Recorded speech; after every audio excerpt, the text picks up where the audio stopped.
Buenas noches a todos. Gracias por conectarse a la sesión de hoy.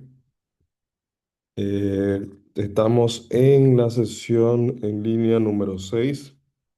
En el día de ayer, domingo 25 de enero, fue la primera sesión de forma presencial. Agradezco a José y Camilo por el trabajo realizado ayer en los tópicos de señales y movimientos básicos, de forma que se pueda transmitir la importancia de lo que es la señalización correcta al momento de arbitrar. Sabemos que el punto final de la decisión es cómo señalizamos. Entonces, de la forma en la que señalizamos, la forma en la que proyectamos nuestra decisión, independientemente esté correcta o incorrecta, es cómo somos percibidos por los diferentes participantes del juego, entrenadores, jugadores, fanáticos y demás. Entonces, conocer las señales oficiales y tener buen lenguaje corporal a la hora de realizar las diversas señales, ya sea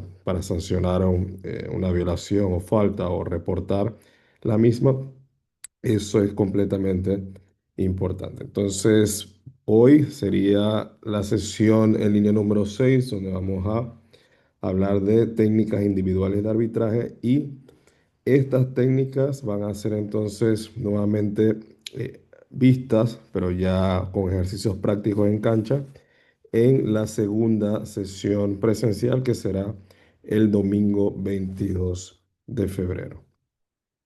Con respecto a las asignaciones, el día de hoy concluimos la tercera asignación, en total son cinco. La siguiente ya sería para dentro de 2 semanas, la semana del lunes 9 de febrero, y la última asignación sería para la semana del lunes 9 de marzo. Como mencionaba anteriormente, la intención de las asignaciones es estimular la lectura previa del tópico que va a ser tratado en la sesión, de forma que cualquier duda o se pueda generar, ya sea realizando la asignación, pueda ser resuelta el día de hoy y de esa forma estar un poco más claro en los conceptos y los temas que estamos o vamos a conversar el día de hoy. Y finalmente, con respecto a las evaluaciones, esta semana se hizo la primera. La siguiente será para la semana o para el miércoles 11 de febrero, en donde conllevará las sesiones 6, 7 y 8 y la última el miércoles 11 de marzo sobre las sesiones 9, 10 y 11. Aquí quería recalcar que, o sea, la intención del curso y la invitación que se le hizo a todos los árbitros activos era principalmente para eh, un repaso o los que en algún momento no hayan visto un tema, poder verlo y poder tener la oportunidad de hacer un stop en el arbitraje día a día para poder conocer tanto la parte técnica como la parte teórica y de esa forma darle un boost o mejorar un poco el trabajo individual que cada quien realiza independientemente del nivel en el que participa. Pero sí es importante eh, que entendamos que si estamos aplicando reglas, eh, más lógico es que sepamos las reglas que estamos aplicando y no de oído o de experiencia o de que antes era así o de que cuando yo jugaba era así, no, es saber lo que dice el reglamento, las reglas, los principios que voy a aplicar para poder hacer y brindar el mejor servicio posible. Repito, independientemente del nivel, la idea es que hagamos lo mejor que podamos. Entonces, la sesión de hoy trata sobre técnicas individuales de arbitraje. El manual que lo he compartido varias veces por el grupo. Es un manual oficial de la Federación Internacional con el detalle de lo que vamos a ver hoy. Obviamente hoy vamos a ver los puntos más importantes dentro del tiempo que tenemos para la presentación, pero es importante que el que quiera ir un poquito más allá a los detalles o a algunas técnicas que no están mencionadas en la presentación de hoy, vayan al manual. Está en español, está bien claro, tiene diagramas y lo que busca es que cada quien con esa información haga las cosas como FIBA las está pidiendo. En el pasado, este tipo de manuales no existían y muchas veces o de país en país se hacían ciertas eh, cosas o ciertas, eh, sí, por decirlo, eh, se cubrían algunos temas de diferentes formas. Ahora hay un manual que dice qué debo hacer en prácticamente muchas de las situaciones que pueden ocurrir en un juego. Entonces, si no lo hago de esa forma, es sencillamente porque no sé que se hace de esa forma. Por eso es importante ir al manual a ver la forma en la que debemos arbitrar diferentes situaciones de juego. Cuando hablamos de técnicas individuales de arbitraje, y aquí ya entramos en el tema propiamente dicho, es qué debo hacer yo dentro de la cancha para arbitrar una jugada a la vez. Hasta ahora, y en las diferentes sesiones que hemos visto el reglamento e interpretaciones, hemos visto la parte teórica, la parte del conocimiento, la parte de principios, conceptos, cosas que yo debo saber eh, para si veo algo de ese tipo en un juego, entonces penalizar o realizar lo que aprendí. Entonces, las contrapartes o el otro 50% es ¿cómo yo voy a lograr ver esas acciones de una forma clara en el juego? Porque es una cosa saber que si un jugador levanta, por ejemplo, el pie de pivot antes de soltar el balón para driblar, es violación de caminar, eso yo lo sé. Ahora, cuando yo voy a la cancha, ¿qué técnicas o qué debo aplicar para ver ese pie de pivot si se levanta o no antes de que el jugador inicie el drible? Entonces, una cosa es saber y otra cosa dentro de la cancha verlo. Y obviamente necesito ambas para poder tomar las decisiones en el juego. ¿Cómo puedo crear acciones involuntarias? Aquí ya viene un poquito más, un tema más profundo, no voy a andar mucho, pero de la forma en la que hago o de la que realizo mi trabajo en el día a día, es de la forma en la que voy a crear mi fundamento en las diferentes situaciones, las diferentes acciones que voy a realizar. Si siempre hago algo más o menos, no voy a esperar que el día importante o el día de un juego importante o en un momento importante con juego de empate, faltando 2 segundos, voy a hacerlo de la forma correcta, de forma naturalmente. Así como cualquier otra actividad que involucra repeticiones, si no, si las repeticiones no son correctas o no son de la forma en la que debo hacerlo siempre, entonces ese es el hábito que voy a crear y a la hora importante no voy a estar listo para las diferentes situaciones que ya involucran presiones, involucran otros elementos que eh, pueden perturbar mi concentración en base a lo que estoy haciendo. ¿Cómo puedo mejorar mis técnicas individuales de arbitraje? Ya mencionamos, uno es yendo al manual, conociendo qué tengo que hacer en la mayoría de las situaciones que se muestran allí. Siguiente paso, si estoy participando actualmente en Panamá, ya hay muchas competencias que tienen o de una u otra forma, más sofisticada, menos sofisticada, pero tienen la oportunidad de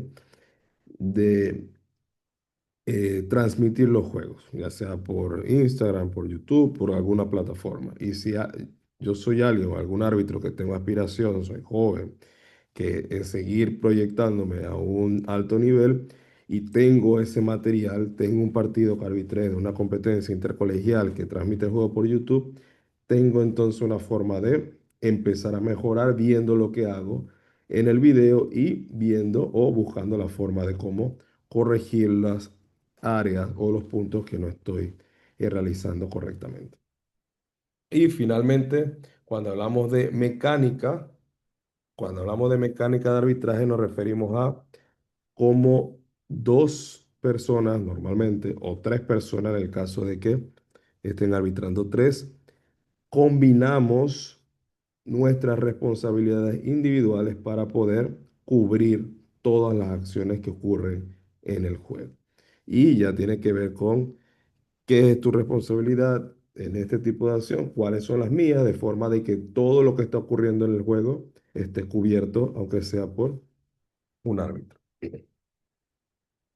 Cuando hablamos del proceso de toma de decisiones, eh, en el caso del arbitraje de baloncesto, tenemos tres etapas. Uno es ver la acción, dos es procesar lo que pasó y finalmente entonces decidir qué voy a hacer, si voy a sancionar algo o no. En este proceso, por decirlo así, desde que veo la acción hasta que decido si sanciono algo o no, sabemos que es extremadamente corto.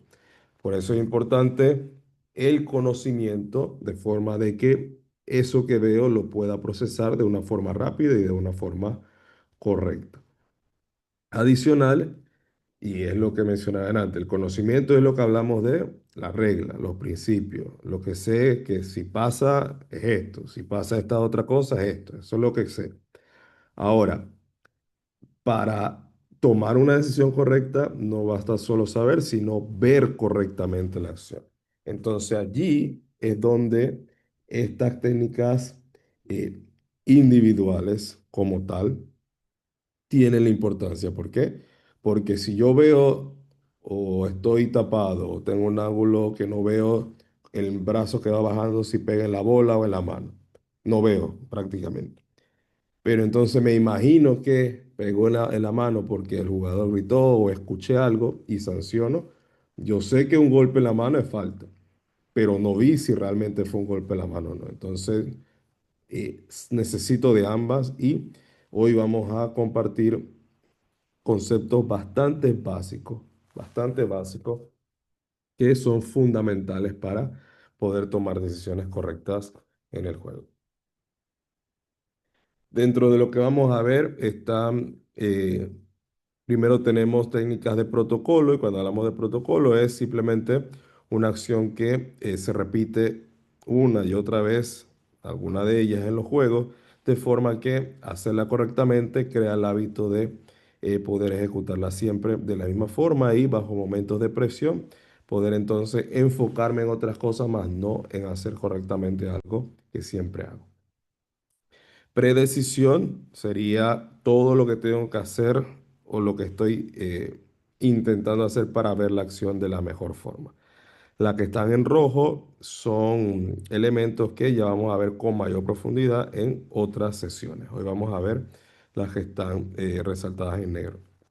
Y finalmente, postdecisión es a lo que se refiere con hacer la llamada y señales y reportes, en donde básicamente sobre las señales y reportes trabajaron el día de ayer de forma presencial, pero es básicamente una vez tomo la decisión de llamar o no llamar, cómo la comunico y cómo entonces procedo a informar a todos sobre la decisión tomada. Comenzamos. Sobre el protocolo de salto entre dos, sabemos que todos los juegos comienzan con un salto entre dos y actualmente solamente se realiza uno, a menos que pase algo extraordinario, se realiza uno durante el juego. Entonces, esto, por más que sea o que parezca algo fácil, tiene una técnica.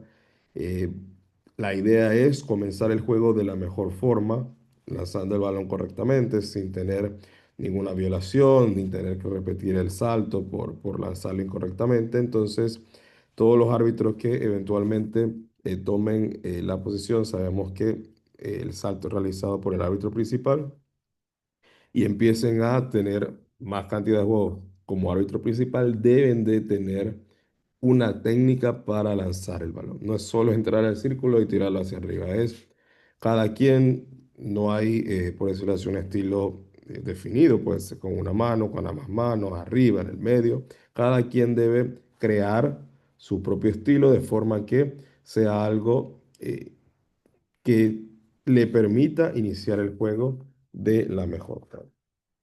Voy a compartir algunos videos durante la sesión de hoy para poder ir eh, ilustrando algunas escenas. Uno.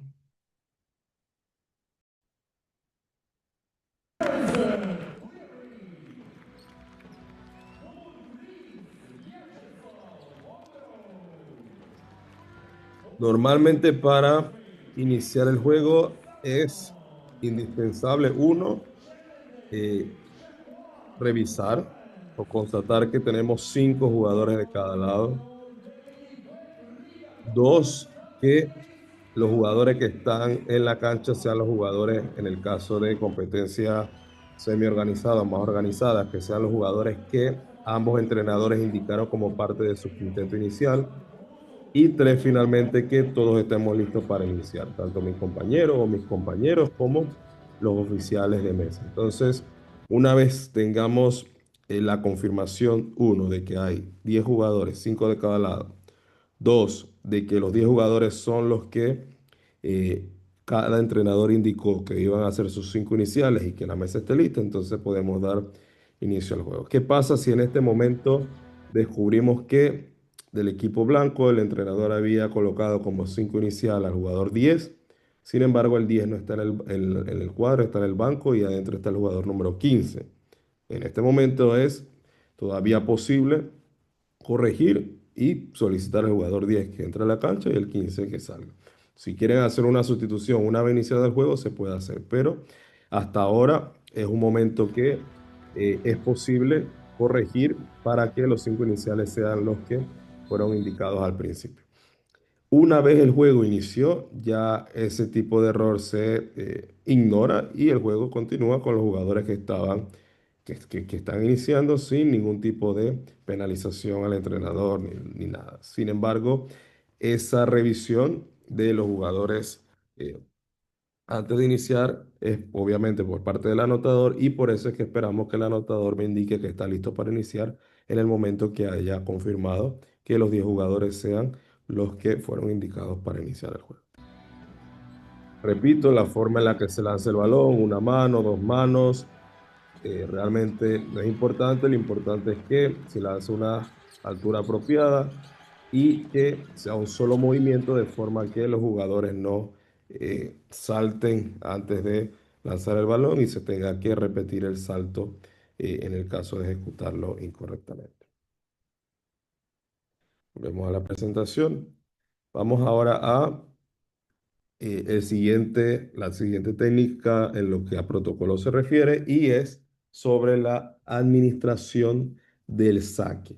Y para alguien puede parecer tan eh, básico el tema de la administración de un saque, sin embargo, es algo que ocurre tantas veces en el juego, tantas veces en cualquier juego, y si siempre hago lo mismo cada vez que se realiza un saque, ya va a ser algo, como mencioné antes, natural, algo involuntario que voy a hacer siempre de la forma correcta. ¿Y por qué se le da la importancia?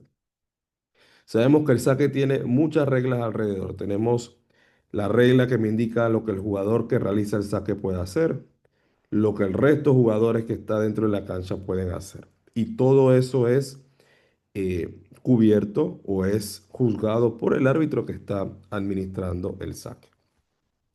El manual me indica que el árbitro debe indicar dónde se va a realizar el saque, debe colocar el silbato en su boca antes de pasar el balón y sabemos que hay casos en donde suena el silbato antes del saque.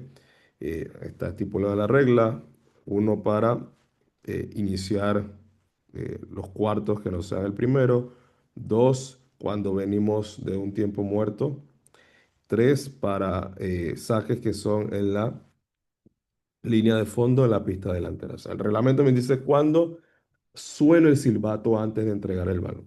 Pero en la mayoría de los otros casos no es necesario, no se debe sonar el silbato. Entonces, indico el punto del saque, coloco silbato en la boca. Si es un caso donde tengo que sonar el silbato, suena el silbato y luego doy un pase de pique al jugador para realizar el saque.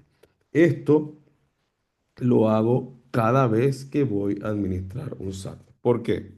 Porque va a llegar un momento en el que tengo una situación importante Por lo menos en este caso, tenemos un momento del juego en el que faltan 8 segundos del cuarto periodo. El juego está 71-70. Entonces, en este momento, yo como árbitro, y repito, puede ser cualquier nivel, puede ser un juego intercolegial, sub-18, la final. Último saque, adelante, juego empate. En este momento yo no quiero estar pensando si me pongo el silbato antes, si le tengo que pasar el balón de pique, si se lo doy en la mano, si me echo para atrás, si me echo para adelante. En el momento que yo empiezo a ocupar mi mente en esas cosas, pierdo concentración y pierdo enfoque en otras cosas que son importantes en este momento. Entonces, por eso es importante que toda esa acción, en este caso, puntualmente, de administrar un saque, sea natural de forma de que yo pueda enfocarme en otros aspectos que son importantes en un momento de alta presión. Indico al jugador dónde es el saque. Sabemos que hay muchas veces que el jugador se para en cualquier lado, no necesariamente donde es el saque, se para 2, 3 metros adelante, 2, 3 metros atrás. La bola pudo haber salido por la esquina y el jugador se para debajo del tablero o a un costado del tablero buscando una ventaja para tener un mejor pase, un compañero para el canasto. O sea, el saque no es donde el jugador se para, sino es donde el árbitro le dice que es el saque. Entonces, tenemos que tomar un poco de responsabilidad porque sacar aquí en la línea de tiro libre o 3 metros más adelante hace una diferencia por lo menos en el equipo que está defendiendo y está tratando de evitar que el equipo avance a pista delantera en caso de que ese sea el caso. Entonces, seamos un poco más conscientes en, sale el balón aquí, aquí es donde realizo el saque. Y es lo que está haciendo el árbitro, en este caso, indicando dónde. En este caso, últimos 2 minutos, vamos a la regla que habla sobre la advertencia, la señal de que el jugador defensor no salga del cuadro. Luego verifico que la mesa esté lista, no hayan sustituciones, no hayan tiempos muertos por administrar. Luego creo una distancia del sacador y esto es importante. Creo una distancia, pongo silbato en la boca y doy el pase de pique. ¿Por qué creo la distancia? Porque el sacador, dentro de las cosas que puede hacer, él puede moverse 1 metro hacia la izquierda o 1 metro hacia la derecha. Y si yo como árbitro estoy al lado de él, estoy prácticamente estorbando en el espacio que él tiene permitido por la regla moverse. Entonces, creo una distancia de forma de que si ese jugador se mueve muy cerca mío, ya es un indicativo de que se ha movido más del metro que tiene permitido y por lo tanto soy capaz de sancionar la violación en el caso del saque. Dos, creo una distancia porque como árbitro, aparte de ser responsable de lo que ocurre en el saque, también soy responsable de las acciones que puedan ocurrir dentro de la cancha cerca de mi área de responsabilidad. Entonces, este movimiento o esta administración, repito, que es básica, nos puede salvar la vida en momentos de alta presión, de alta concentración, si siempre ejecutamos o si siempre realizamos lo que debemos hacer a la hora de administrar un saque. El siguiente punto o la siguiente técnica que vamos a ver es sobre el control de los relojes. Pero esto, o sea, esto va o ya es un poco más avanzado. Cuando digo avanzado me refiero a árbitros en un nivel avanzado, también competencias que permitan o que tengan la oportunidad de tener relojes de 24, también con el reloj de juego en el mismo dispositivo. Y lo tengo acá solamente para mencionar de qué se trata. Sin embargo, como acabo de decir, ya es como un siguiente nivel. Entonces, cuando hablamos del control del reloj de juego y del reloj de lanzamiento, nos referimos a la capacidad que tiene que tener el árbitro de saber cuánto estaba en el reloj de juego al inicio de cada posesión. ¿Y qué es lo que se busca con esto?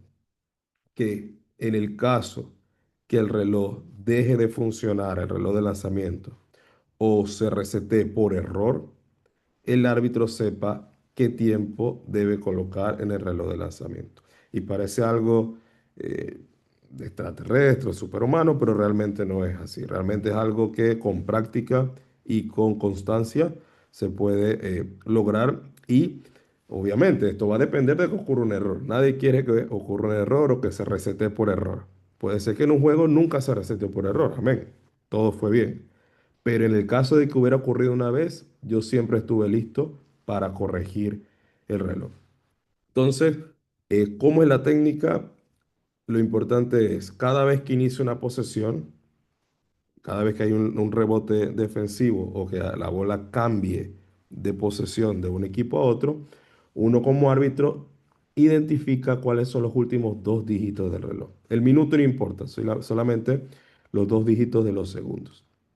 Entonces, hubo un lanzamiento, el equipo tomó el rebote defensivo con 6.26 y yo como árbitro antes de iniciar la transición memorizo el número 26, lo que hay, 26, 26. Si durante la posesión ocurre un reseteo por error, digamos que hubo un lanzamiento y la bola no tocó el aro y el oficial de mesa reseteó porque vio que tocó el aro incorrectamente, el árbitro tiene la posibilidad de detener el juego y decir, por ejemplo, como tenemos acá en la imagen, la posesión inició con 6.26 o con 26 segundos, repito, el 6 no es importante, ahora faltan 10, ha transcurrido 16 segundos, por lo tanto necesito que me corrijas el reloj y coloques 8 segundos en el reloj de tiro. Repito, es algo de un siguiente nivel, obviamente, requiere práctica, requiere entrenamiento, pero es lo que se espera que pase, por decirlo así, en un nivel internacional o en un juego de liga profesional. Se espera que si ocurre un error, el árbitro sepa cuánto debe corregir o qué reloj o qué tiempo debe corregir en el reloj de lanzamiento. Entonces vamos a colocar un ejemplo de este caso.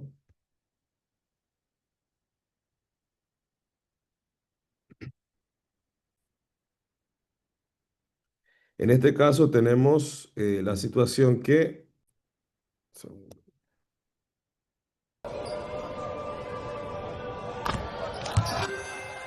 se están ejecutando tiros libres y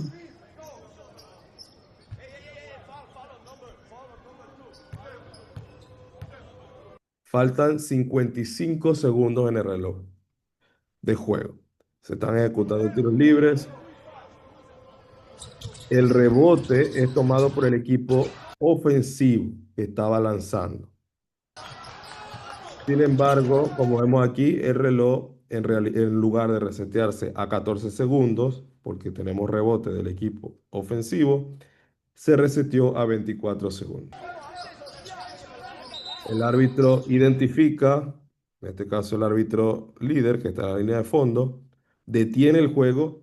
Obviamente, cuando tenemos la necesidad de detener el juego, siempre es importante que se detenga cuando no ponemos a ningún equipo en desventaja. ¿Qué quiere decir? Que si el equipo rojo inicia un ataque rápido, no vamos a detener el juego inmediatamente porque estaríamos poniendo al equipo en desventaja. Sin embargo, si el juego está de una forma estática, podemos detenerlo y corregir el reloj. En lugar de 19, el árbitro le indica, coloca 9 segundos en el reloj de lanzamiento.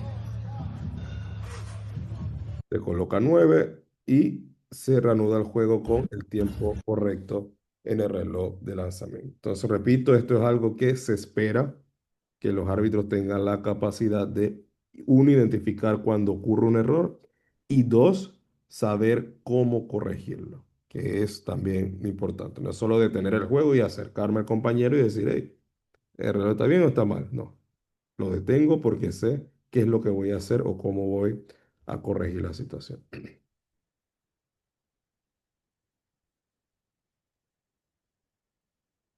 Ahora vamos a lo que son las técnicas en lo que se refiere a la decisión o la predecisión.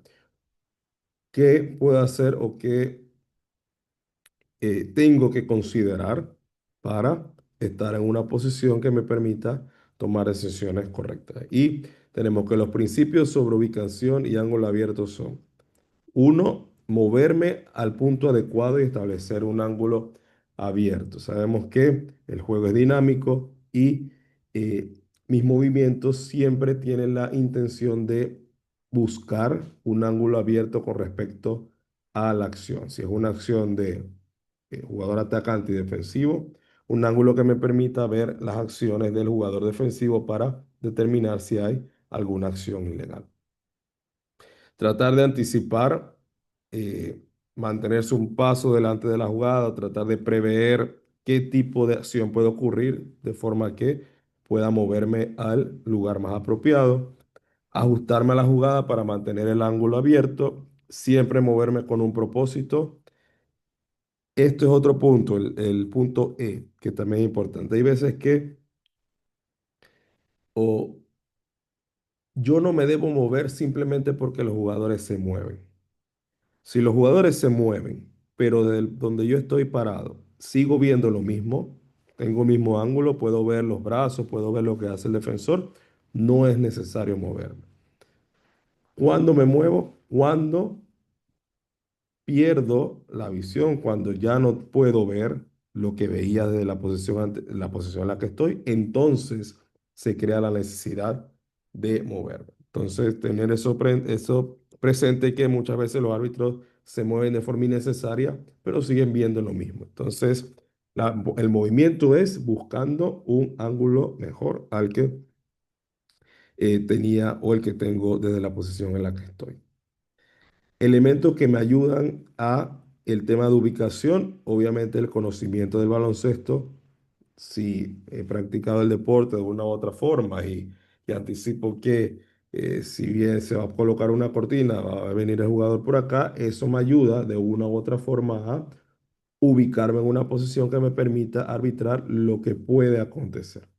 Y también el scouting, que también vamos a verlo, por eso ya en las sesiones de las siguientes etapas del curso, en cómo me puede ayudar el conocer tanto los equipos como algunos jugadores individuales para poder ubicarme en la cancha de la mejor forma. Y al final del día, lo que se busca con todo esto, como mencioné, es ver las jugadas de la mejor forma posible.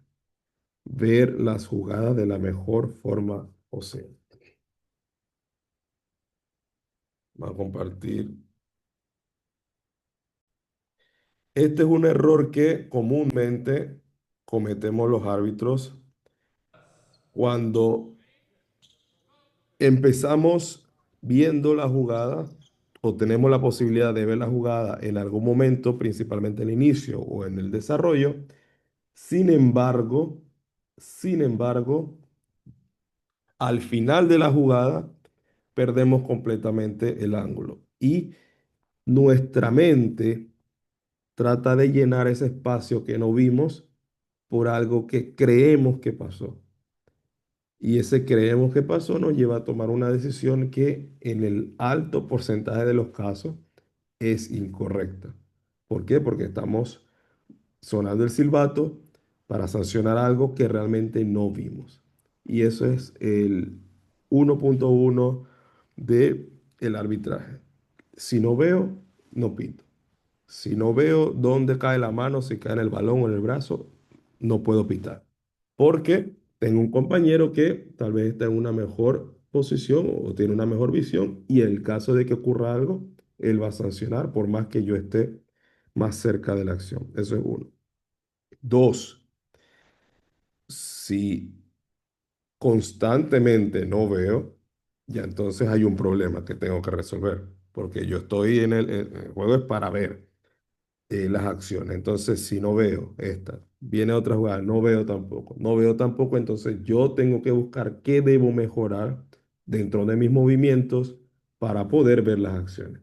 Hay veces que podemos decirle al jugador: "Ah, lo siento, la jugada se movió, no pude, no tuve visión de la jugada, por eso no sancioné". Es aceptable. Pero si eso lo digo una, dos, tres, cuatro, llega un momento donde ya no es sostenible que no vea nada. Entonces, básicamente, ¿qué estoy haciendo dentro de la cancha? Entonces, este es solo un ejemplo y sé que a todos nos ha pasado en algún momento de que nos anticipamos, el aire va subiendo muy rápido y eh, creemos que pasó algo, tomamos o sonamos el silbato para marcar una falta y realmente no ocurrió nada o en este caso es un robo legal completamente, solo balón, pero aquí estoy viendo, veo que el jugador levanta el brazo, veo que el jugador va bajando el brazo derecho cuando hablo del azul 5. Sin embargo, el momento importante de la acción, no veo, bueno, en este caso cuando digo no veo, hablo del árbitro que está en la línea de tiro libre, el árbitro central, tiene completamente el ángulo cerrado y cuando hablamos de ángulo cerrado es que solo ve la espalda del jugador atacante. No es capaz, como en este caso el árbitro líder de la línea de fondo, ver el balón, los brazos, el brazo del 5 realmente si hay contacto o si el jugador robó el balón de forma legal. Entonces, acostumbrémonos a eso. Puedo iniciar con la jugada, pero si no veo realmente el contacto como tal, no puedo sancionar una falta y espero que mi compañero que en caso tal tenga un mejor ángulo, pueda tomar la decisión si ocurre o no una falta que sancionar o el juego debe seguir porque la acción fue completamente legal.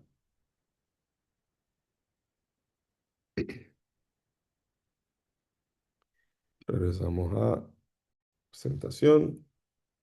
Tenemos ahora siguiente concepto y este es un concepto fundamental, fundamental y es básico, pero salva la vida en los juegos más importantes. ¿Por qué?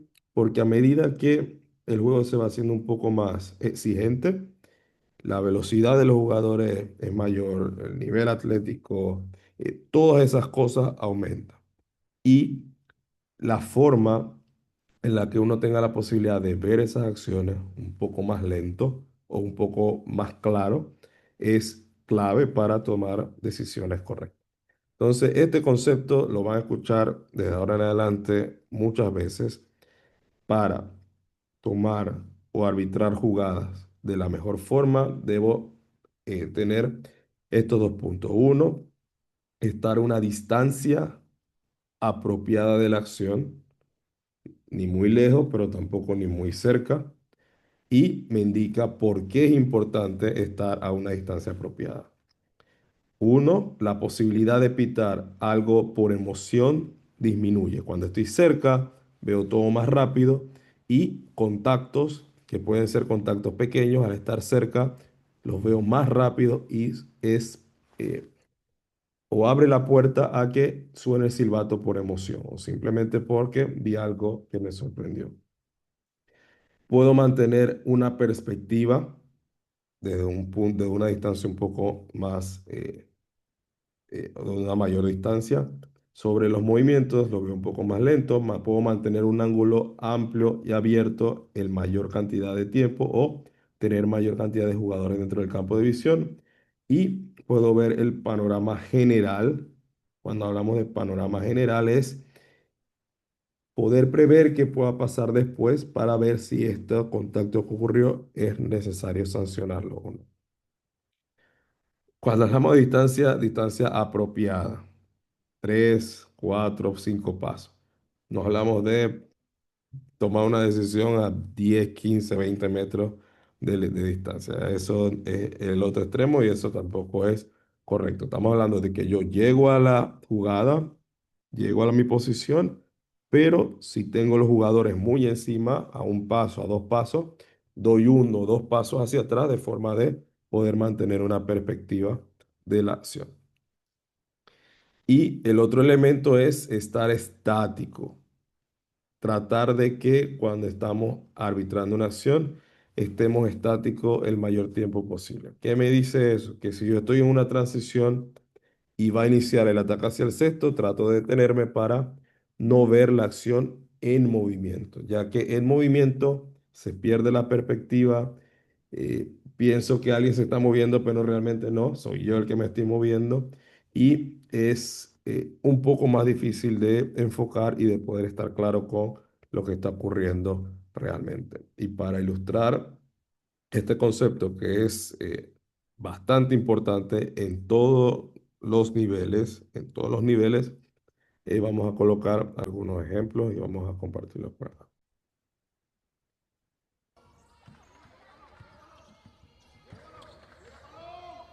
En este caso, un juego sub-17 femenino. Y de lo que están acá o de lo que han podido prestar atención a la acción, jugadora amarillo número 9 recibe el balón, con los dos pies en el suelo, vamos a decir que establece un pie de pivote y mueve uno, dos, tres, cuatro. Y hace una clara violación de caminar. Nuevamente, uno, dos, tres, cuatro, cinco pasos. La pregunta es, y estoy seguro que las 122 personas que actualmente están aquí y hablamos sobre las violaciones, las 122 personas saben que es una violación de caminar.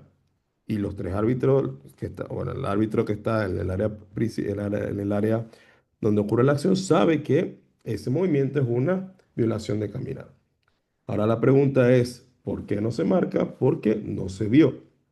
Entonces, es aquí, o sea, un ejemplo ya más claro de lo que hablamos al principio. Yo sé que esto es caminar, sin embargo, ¿cómo hago en el juego para ver todas las acciones de forma que pueda entonces decidir en consecuencia cuándo sancionar o no?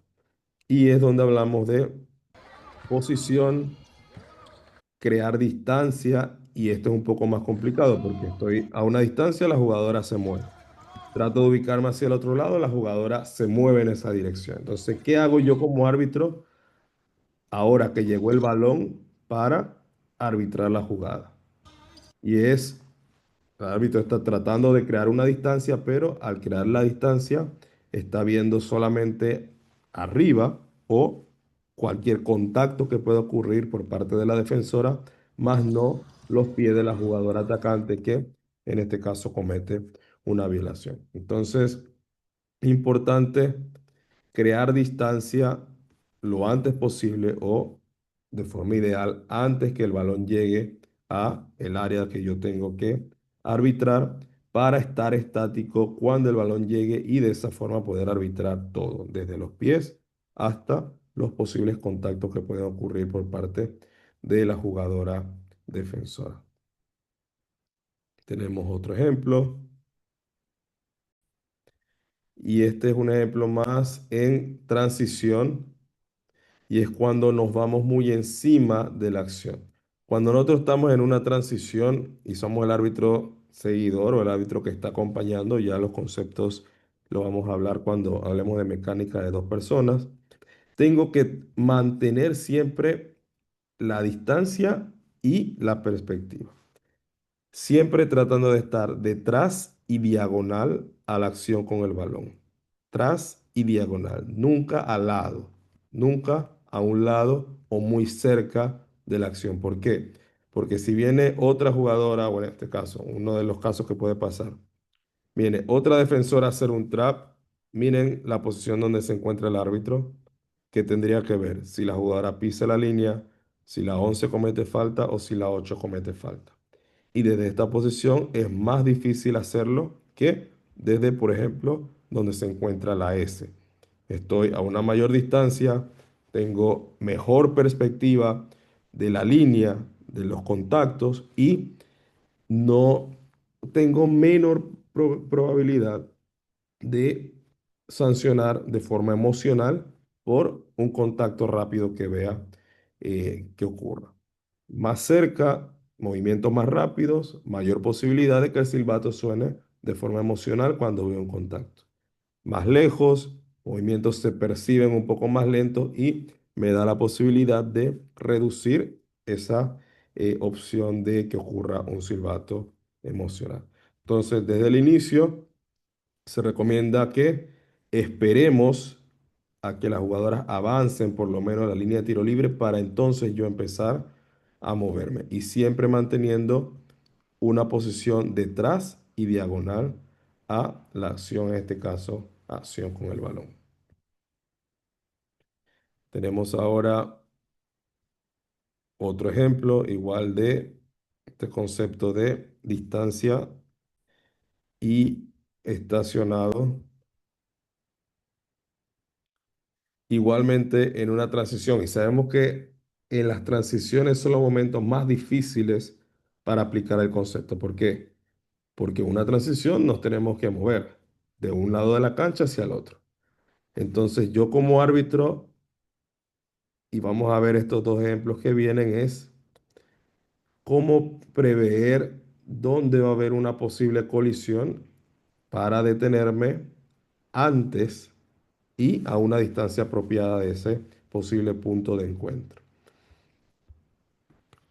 Ocurre y el momento del juego. No vamos ahora a hablar del momento del juego, que es sumamente importante. Vamos a hablar es solamente del concepto de distancia estacionada. Tenemos esta transición. Por el momento del juego, hay una alta probabilidad del que el equipo que está defendiendo de verde, que está perdiendo de 4 faltando 23 segundos, quiera cometer una falta para detener el juego. Esto va en conocimiento de baloncesto, que mencionamos antes para tomar posiciones correctas o las mejores posiciones posibles. Yo como árbitro debo intentar percibir que estas dos jugadoras se van a encontrar en algún punto. Si ambas se siguen moviendo, se van a encontrar en algún punto. Ambas se siguen moviendo por esta área. Yo como árbitro voy a intentar detenerme antes para que cuando ocurre ese encuentro yo esté a una distancia apropiada y si puede estar estacionado, también esté estacionado para aumentar la probabilidad de tomar una decisión correcta. Al final del día, desde aquí, donde el árbitro en teoría debió haberse detenido, acá, donde se detuvo, justo al lado de la acción, en ambas va a tomar una decisión. Pero se espera que a una distancia más apropiada y estando estacionado, esa decisión tienda más a ser correcta. Que aquí la pudo haber tomado correcta, sí, pero a distancia apropiada y estando estacionado es más probable de que se tome correctamente. Entonces, siempre trabajamos con esa posición en donde quiero estar, donde sea más probable que tome una decisión correcta. En este caso, la decisión es incorrecta porque veremos en cuando nos corresponda hablar ya más al detalle de falta antideportiva, aquí la jugadora va claramente con intención de jugar el balón. Si vemos con el brazo derecho, va completamente en dirección al balón, falla el balón y comete entonces contacto ilegal con su oponente. Sin embargo, esto es más difícil de verlo aquí, justo encima, que si me hubiera detenido un par de pasos antes. Y repito, esa es una decisión del momento. Yo voy corriendo, pum, me detengo porque se van a chocar allá. No es fácil, esto es juego, situaciones, hacerlo bien, hacerlo mal, aprender de las veces que lo hizo mal y de esa forma ir entonces generando esa conciencia, hey, puede haber una colisión, me tengo que detener porque quiero estar en una buena posición para decidir en caso tal de que sea necesario tomar alguna decisión con respecto a falta. Vamos a ver el último video que se refiere a distancia y estacionado. Un segundo. Video 8. Es un video parecido. Transición con lo que acabamos de mencionar. Transición, en este caso del lado del árbitro central. ¿Qué está haciendo? Y esto, todo esto son indicativos. ¿Qué está haciendo el jugador número 5? En este momento, el jugador azul 5 le está pidiendo a algún compañero que cierre la línea. Y esto, para los que han practicado el deporte y demás, estas cosas son comunes o son fáciles de percibir. Eh, Jugador azul 5 le está pidiendo a un compañero que cierre la línea. ¿Para qué? Para evitar que el jugador pase. Si yo como árbitro entiendo que puede haber una colisión en esta área, si sigo corriendo, prácticamente voy a estar en el mismo lugar donde va a ocurrir la colisión. Si paro, puede que esté a una distancia un poco mejor de la que estaría justo al lado de la colisión para tomar la decisión. Siempre va a haber un lugar ideal en donde nadie va a estar. Lo importante es tratar de estar en la mejor posición posible para tomar una decisión. ¿Qué decisión puede ser? Que sea falta defensiva o que la defensa haya llegado a tiempo a cerrar la línea y entonces el jugador blanco cometió una violación por el balón fuera de cuadro o inclusive si comete una falta de ataque. Cualquiera que sea la decisión, debo buscar la posición que me permita aumentar la probabilidad de que esa decisión sea correcta. Regresamos a la presentación. Al siguiente punto que habla de mantenerse con la jugada. ¿Y a qué se refiere mantenerse con la jugada? A una vez inicio con una acción, independientemente si es hacia el sexto o es otro tipo de acción, me mantengo con ella hasta que termine.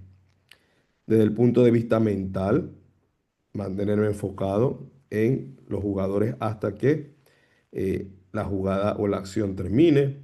Y desde el punto de vista físico, involucra no abandonar la acción. Y esto ocurre muchas veces cuando hay lanzamientos en donde los árbitros físicamente empiezan a correr en la dirección opuesta sin cerciorarse o sin confirmar que el equipo defensor tomó el rebote. Muchas veces el equipo atacante toma el rebote y los árbitros ya están corriendo en la otra dirección con o sea, con las ganas de llegar a tiempo. Sin embargo, no ha terminado la jugada, el equipo ofensivo toma el rebote y ese movimiento tiene que ser cuando yo certifique que el equipo que está en la defensa tomó el rebote y ha iniciado una transición. Acá tenemos último ejemplo de video sobre el concepto de mantenerse con la jugada y es un ejemplo claro de la importancia de mantenerme con los jugadores hasta que termine la acción. Tenemos un ataque hacia el sexto, arriba, no ocurre ningún tipo de falta, el jugador logra lanzar el balón, no hay contacto, sin embargo, después ese brazo sigue cayendo y golpea el rostro del jugador. Si yo como árbitro, cuando veo que el balón es lanzado y no hay ningún contacto en los brazos o una falta durante el lanzamiento, si en ese momento yo me desconecto de la acción, como a veces pasa, pierdo la posibilidad de ver cualquier situación que pase justo después. Y alguien dirá, ¿cómo es posible que el árbitro esté allí y no vea eso? No es porque no, o sea, si lo ve, en teoría debería poder sancionar porque es una situación clara. Pero no es que no lo quiere ver, sino que simplemente se desconectó de la acción y la jugada que pasa justo frente no la ve. A todos nos ha pasado, no la veo porque simplemente me desconecto mentalmente de la acción. Entonces, es importante que en acciones hacia el sexto yo me mantenga con los jugadores hasta que regresen al piso, de forma que certifique que nada ha ocurrido en la acción completa. Y de esa forma poder avanzar a la siguiente jugada.